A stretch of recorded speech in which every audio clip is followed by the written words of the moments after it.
The cake in my hand felt as heavy as 1,000 pounds as I carried it home. I didn't want to doubt my wife, but my phone buzzed again in my pocket. It was another message from a man named David Brown. Hey buddy, can you swing by Desire and pick up a gift for my girlfriend? I'll make it worth your while. I replied with a simple sure, and he immediately sent me a $5 tip with a note saying it was for my trouble. I didn't even have the energy to mock him because Desire was a specialty store, and delivering such a gift implied a close relationship. I took a slight detour to Desire, where the sales associate greeted me warmly and started a vigorous sales pitch. Welcome to Desire. How can I assist you today? I waved her off, explaining I was there to pick up something for a customer. I'm just here to pick up something for a customer. Her demeanor changed instantly, like an actress in a Sichuan opera. Oh, you're the delivery guy. Here, take this. She handed me a beautiful paper bag. As I reached to open it, she snapped. Don't open it. You can't afford to dirty it. Even without opening the package, I could tell it was lingerie. I held back my anger all the way home. When Emily saw me, she was surprised. Honey, why are you back? Why didn't you tell me? I looked at the woman I'd shared a bed with for over 2 years, feeling an unfamiliar distance.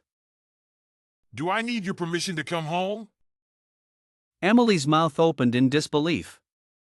Until today, I had always gone along with her. Standing behind her, Mother was not pleased. Michael Johnson! How dare you speak like that? You've been nothing but a poor boy living off our family for years. Emily has treated you well, and this is how you repay her. I smirked coldly. Mother was right, because of my status as a live-in son-in-law, I had no say in this household. Honey, that's not what I meant. I thought you were at work today. Why are you so angry? I threw the paper bag into her arms. Look at this. Which admirer sent you this? Emily's eyes filled with tears, and she accused me of not trusting her. I fought the urge to comfort her and demanded a reasonable explanation. You don't trust me? How could you? As Emily wiped her tears, Sophia came down the stairs. Brother-in-law, why is my sister crying? Sensing the tension, Mother pulled Sophia aside and whispered something to her. Oh. That package is for me. I met a guy online and used my sister's name. I breathed a sigh of relief. Since it was a misunderstanding, I couldn't bear to see Emily cry any longer. Just as I was about to apologize, Mother stepped between us, pointing a finger at my forehead. I knew it. I know my daughter well. You just love to throw mud at your wife. What are you up to? Mom, it's my fault. I shouldn't have doubted Emily. Now you realize it? Our family owes you nothing, but Emily has been sincere with you. I nodded repeatedly, promising Mother that I would treat Emily well from now on. I promise, Mom. I'll treat Emily well from now on. Emily and I met because of a car accident. Our cars collided head-on. When I regained consciousness, I was already lying in a hospital bed, with Emily kneeling beside me, her eyes swollen from crying. Please, you have to save my father. He's in critical condition. Apparently, her father was in the passenger seat without a seatbelt and had severe kidney damage. We've done a compatibility test. You are a perfect match for Emily's father. He needs your help. Considering the risks involved, I initially refused Emily's request. I'm sorry, but I can't take that risk. Emily was relentless, staying by my bedside day and night, taking care of my meals and sleep, gradually weakening my resolve. One night, during a power outage at the hospital, Emily climbed into my bed, and everything happened so naturally. I want to marry you, just please save my father. I signed the surgery consent form, and Emily became my wife. Sophia pulled the still angry mother away, leaving just Emily and me in the living room. I walked over and hugged Emily. "I'm sorry, Emily." It's not your fault, honey. I know you love me too much. Today was Valentine's Day, so I suggested taking Emily out for dinner and a movie to celebrate and also to apologize for earlier. Emily looked troubled. Honey, you know our family situation. Let's not waste money on these things. Your hard work is the best gift for me. After father received my kidney, his health hadn't been great, so he moved back to the countryside to recuperate. The monthly expenses for his care were significant. Since Emily and I got married 2 years ago, she's been preparing for a baby, so the burden has fallen on my shoulders. I nodded understandingly. "All right, I'll listen to you. I'll work hard. Emily, we've been married for almost 3 years. I'll get you a gift for our anniversary." Emily smiled and urged me to go to work, promising to cook a special dinner for me tonight. I kissed her forehead and handed her a gift bag from the back of my scooter. "A Valentine's Day gift. I picked it especially for you. You'll look great in it." All right, all right. I'll wear it later. Now go to work, don't be late. I stubbornly didn't move until Emily, with a helpless smile, put on the trench coat.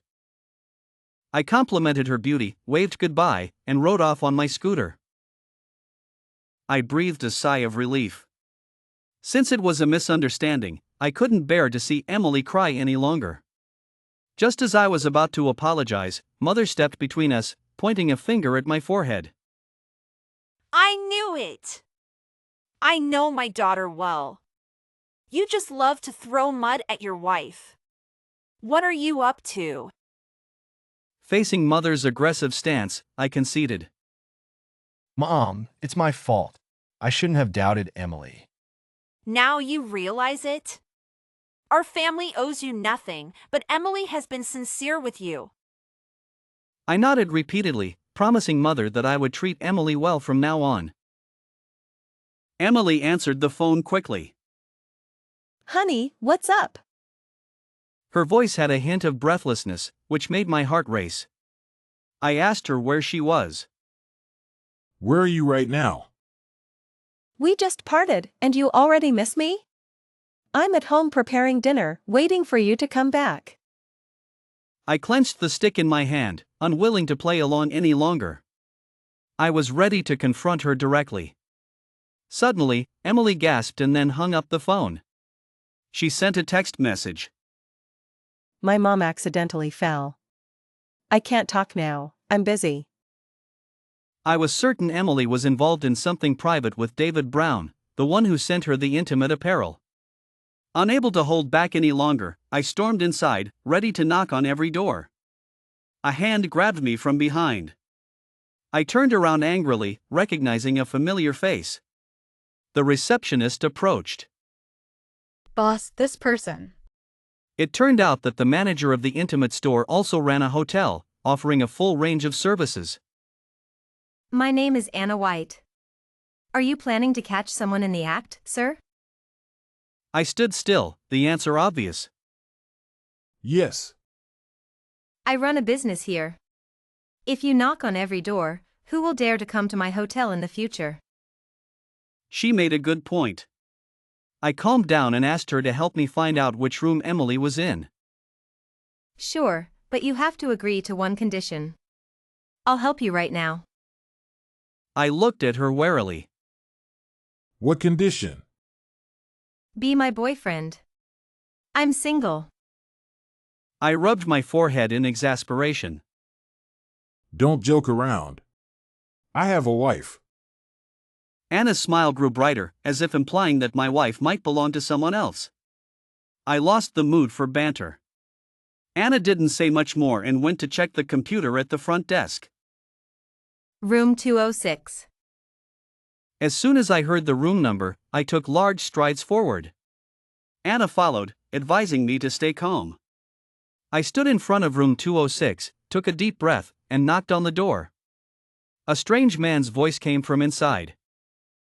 Who the hell is it? Room service, sir. There was some cursing from inside, and soon the door opened. David Brown saw me and cursed. Who the hell are you?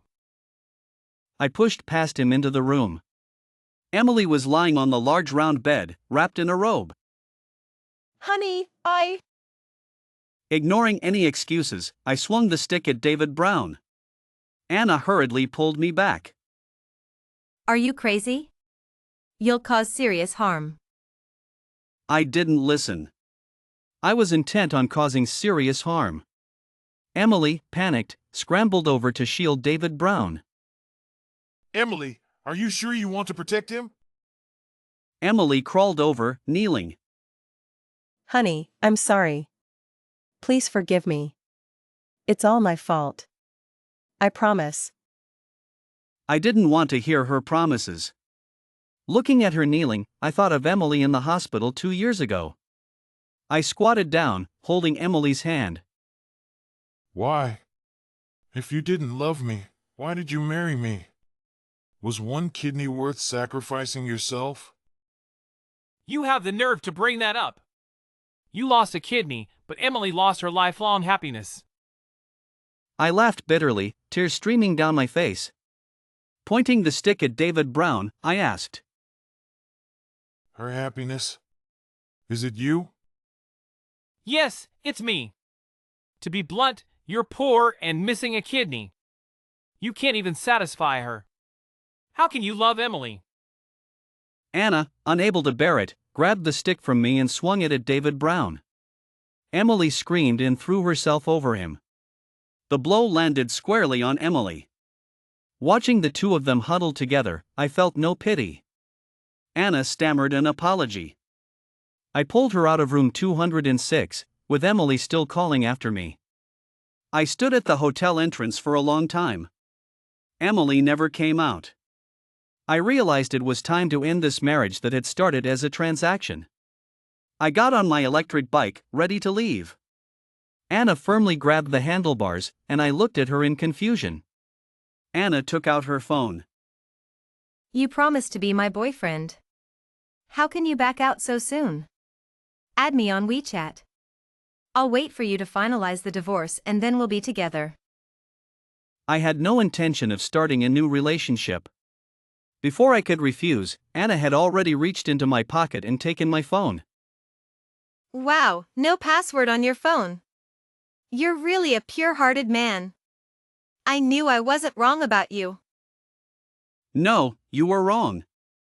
I reached to grab it back, but Anna turned away, and my hand brushed through her hair. After fiddling with my phone for a while, she handed it back, waving goodbye. See you next time, future boyfriend. Shaking my head, I rode back to Emily's house. This matter needed to be resolved. I breathed a sigh of relief. Since it was a misunderstanding, I couldn't bear to see Emily cry any longer. Just as I was about to apologize, Mother stepped between us, pointing a finger at my forehead. I knew it. I know my daughter well. You just love to throw mud at your wife. What are you up to? Mom, it's my fault. I shouldn't have doubted Emily. Now you realize it? Our family owes you nothing, but Emily has been sincere with you. I nodded repeatedly, promising Mother that I would treat Emily well from now on. My relationship with Anna White had become quite ambiguous. We weren't officially dating, yet we were awkwardly acting like a couple. I received a message from her. I'm at Desire Love, and I'm starving. I put down the unfinished cake, asked the new apprentice to complete it, changed my clothes, and left the bakery. Anna was very picky about food, so I went out of my way to get her some braised chicken and milk tea. Before I reached Desire Love, I ran into a familiar face. Emily looked exhausted as she got out of a car and called out to me, tears welling up in her eyes. Michael. I'm expecting. I looked at Emily's flat stomach. It's not mine, is it? Tears streamed down her face uncontrollably. I quickly handed her a tissue. Don't cry. Isn't it reasonable for me to have doubts? Emily cried even harder, making the situation even more difficult. I wiped her tears and asked what she intended to do. Do you want to keep the baby? Of course. We've been trying for 2 years. It took so much effort. Indeed, it took a lot of effort, and David Brown had also contributed significantly. Emily, we're already divorced. This child might not even be mine. I can't take responsibility. I steeled myself and turned away, heading towards Anna, who was still waiting for me. Emily chased after me, grabbing my hand tightly, begging for another chance, and promising to cut ties with David. I used a bit of force to shake her off, and she fell to the ground like a paper doll. I widened my eyes as David came over from a nearby car, cursing loudly. You heartless jerk! How could you lay a hand on a pregnant woman? Emily, he needs to give you an explanation. I quietly watched David. He was clearly prepared, pointing at my head and demanding that I support Emily and the child until adulthood. Maybe the baby didn't survive the fall.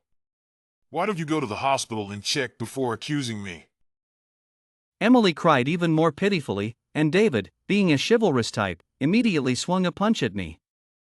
I put down the food and started fighting with David, exchanging blows on the roadside. Michael, stop! You can't hit him! David, let's just leave, please! Emily screamed for me to stop, but neither David nor I was willing to back down. David looked strong but was actually no match for me. I held back my strength until I saw Anna approaching. She must have come looking for me after waiting too long for her food. Seeing Anna distracted me, and I took a punch from David. Fueled by a desire to win, I kicked David in the waist with full force. No! The terrified scream came from Anna. I was startled and pulled back my hand.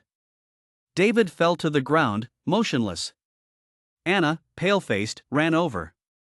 I wanted to tell her not to worry, that I was fine, but the words stuck in my throat as she knelt beside David. I wanted to explain that I didn't start the fight and to ask why Anna was so concerned about this man. But Anna was too busy to notice me. She called an ambulance and started performing chest compressions on David. David didn't wake up even when the ambulance arrived. I stood there, watching Anna and Emily get into the ambulance. Only after the crowd dispersed did I pick up the now cold food and head home. I kept staring at my phone, hoping Anna White would call and explain everything. After waiting for what felt like an eternity, my patience was wearing thin when the phone finally rang. I answered immediately. Anna, what on earth? I was cut off by the voice on the other end. Brother-in-law, it's me. Where's my sister? Has she gone to see you? I'm not your brother-in-law anymore. Your sister's boyfriend is in the hospital, and she's there with him. That can't be. He was fine this morning. How did he end up in the hospital? My sister is so careless. Doesn't she know David can't get hurt? My hand, about to hang up, froze. What did Sophia mean by that? Sophia, what do you mean? Why can't David get hurt? Because he had a kidney transplant. He can't do heavy work or get injured. He needs to take good care of himself. The phone slipped from my hand, and I stood there, stunned, my mind blank. 2 years ago, Emily told me that father had received my kidney and couldn't do heavy work or get injured, so he went to the countryside to recuperate. David's symptoms were eerily similar to father's. So, whose body did my kidney end up in? I rushed to the hospital on my electric bike. A kidney transplant is a major surgery, and even after 2 years, the hospital would have records. At the nurse's station, I explained my situation and found the doctor who had performed my surgery. I obtained a file. My hand felt as heavy as lead. This thin piece of paper, I didn't have the courage to open it. 2 years ago, I signed the papers while lying in a hospital bed, was sedated, and taken to the operating room. I never saw the father Emily mentioned. So, Emily, were you really sacrificing for your father, or was it for your boyfriend? Taking a deep breath, I opened the medical file. The kidney donation agreement listed Michael Johnson as the donor, with Emily Turner's signature as the family member, since I was an orphan. The recipient was David Brown. I laughed through my tears. I was such a fool, completely duped. Then I saw that the family member's signature on David's file was Anna White, and their relationship was listed as siblings. I felt like I'd been struck by lightning. I laughed maniacally, like I'd lost my mind. Michael Johnson, you really outdid yourself. 1 kidney, 2 women. The doctor, noticing something was wrong, cautiously shook my arm. Sir, are you okay? I'm fine. How could a fool have any problems? I returned home in a daze. Before I could insert the key into the lock, the door opened from the inside. Where have you been? I've been calling you nonstop. I was so worried. It was Anna White. I had left my phone at home and didn't want to explain. After all, Anna and I weren't in a relationship. Sensing something was off, Anna tried to explain. I didn't mean to leave you behind. How's your brother?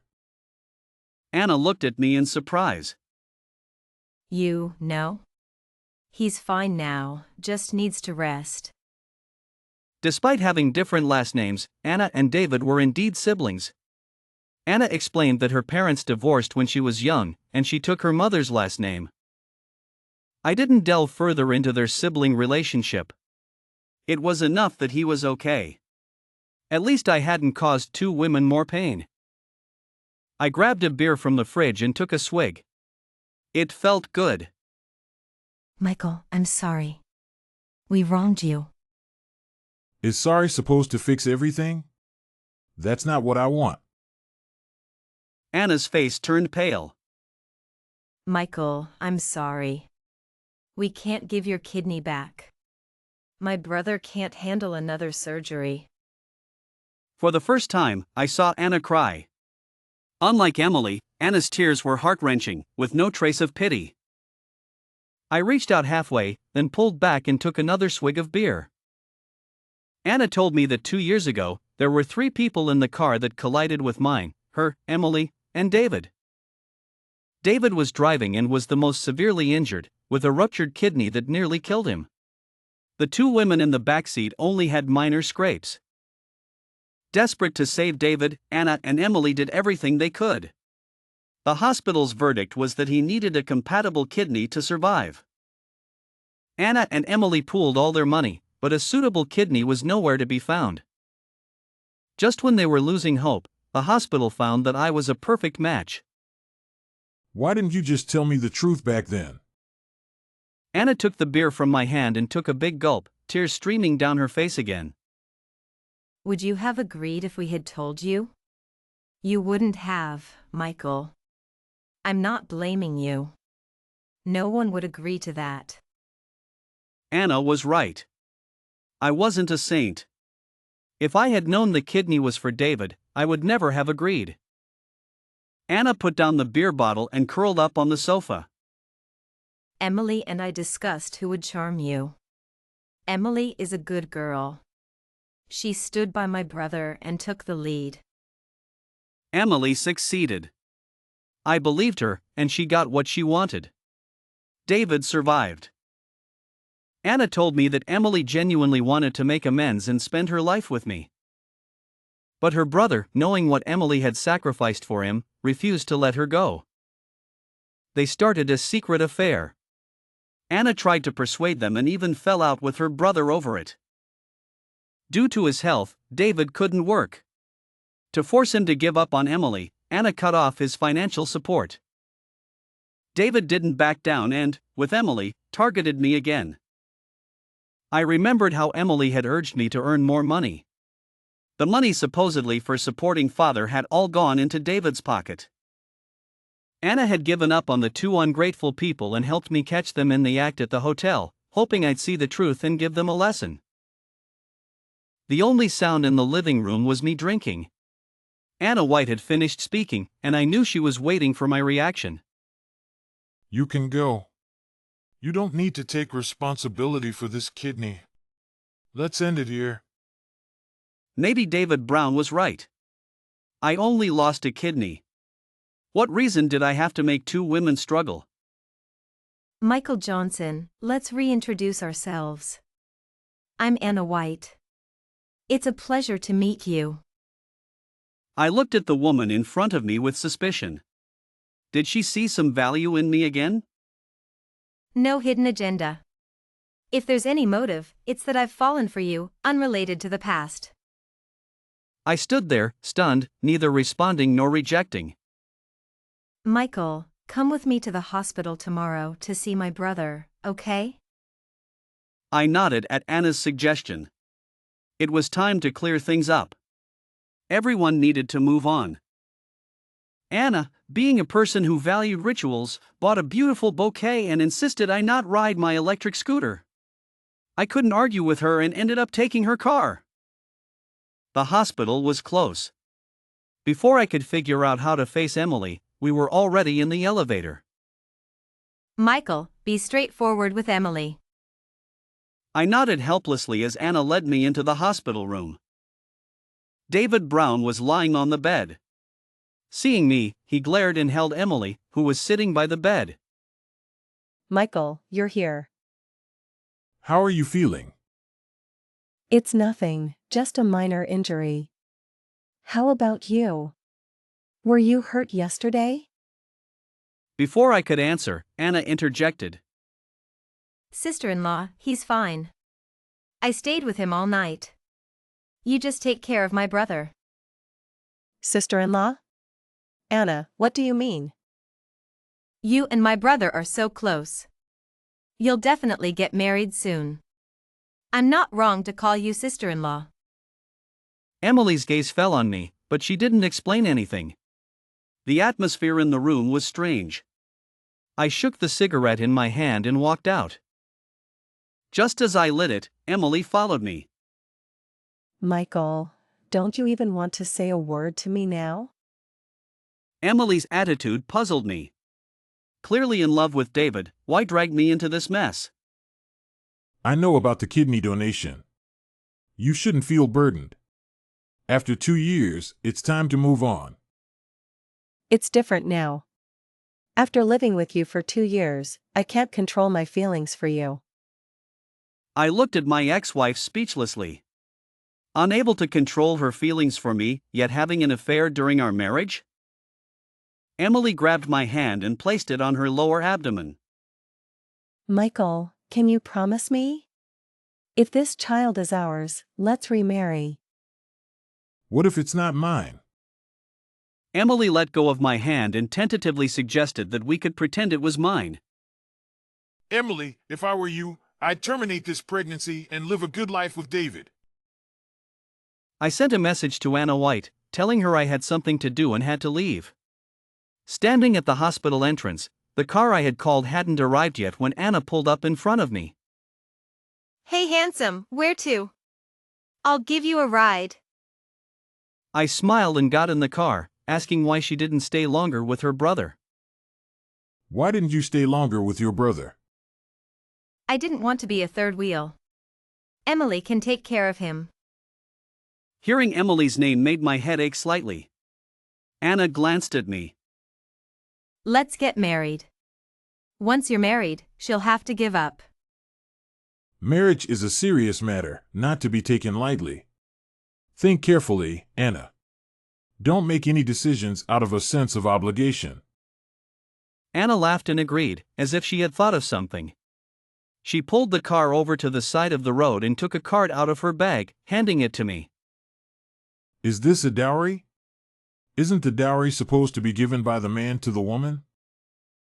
Even though I became a live-in son-in-law, I had given all my savings as a dowry to Emily when we got married.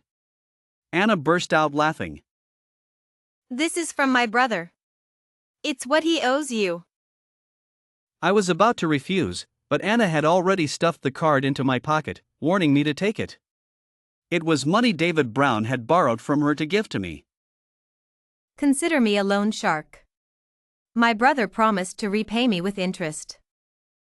My life started to return to normal, going to work and coming home, and dating Anna.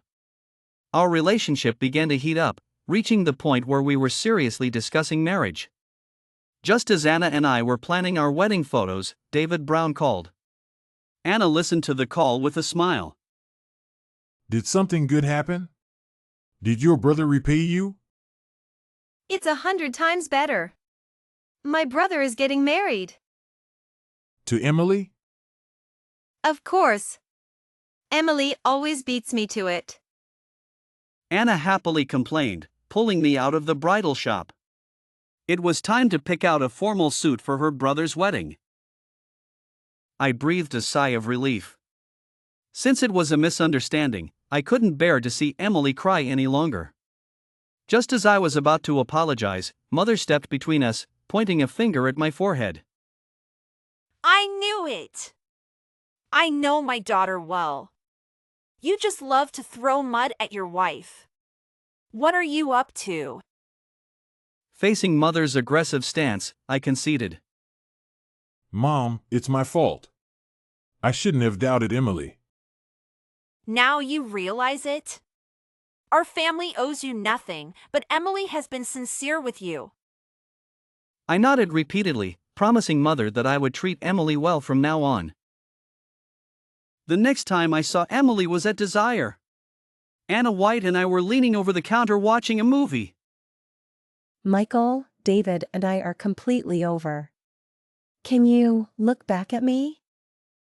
Before I could respond, Anna pulled out an invitation from under the counter and handed it to Emily. Michael and I are getting married. Make sure to come. Emily took the invitation in a daze and walked out without a word. Honey, tonight I'll wear this for you at home, okay? Emily's steps faltered, and she fled from Desire as if escaping. Emily might have truly moved on, as she never came looking for me again. At my wedding with Anna, David Brown returned the card to me once more. Emily didn't come, and David's eyes were fixed on the entrance, shifting from hope to disappointment. Anna deliberately threw her bouquet into David's arms. The next one to find happiness will be you, brother.